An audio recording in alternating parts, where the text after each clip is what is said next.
Hello বন্ধুরা, কেমন আছো সবাই? আশা করি সবাই ভালো আছো। আজকে গিয়েছিলাম মেয়েকে নিয়ে ডেন্টিস্টের ওখানে। ডেন্টাল ক্লিনিকে ওয়েটিং রুমে প্রথমে ওয়েট করলাম, তারপর মেয়ের দাঁতের এক্সরে হলো। ডাক্তার দেখে বলল যে ওর দাঁতে রুট ক্যানেল করে ক্যাপ বসাতে হবে।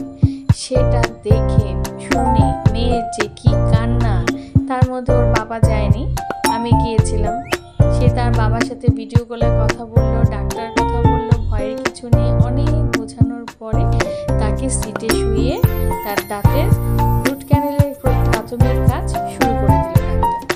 তারপর তার মন তো ভীষণ খারাপ। বাইরে এলাম, একটু পার্কের সামনে ঘোরাঘুরি করলাম।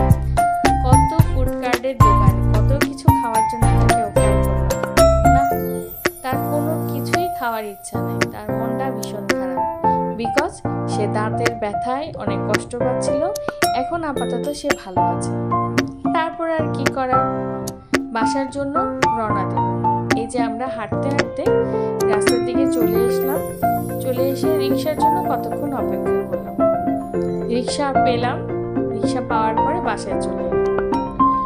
বাসায় চলে এসে আমি আবার আরেকজনের বাসায় গিয়েছিলাম। যে বাসায় যাবো সেটা চিনতে পারছিলাম, তার জন্য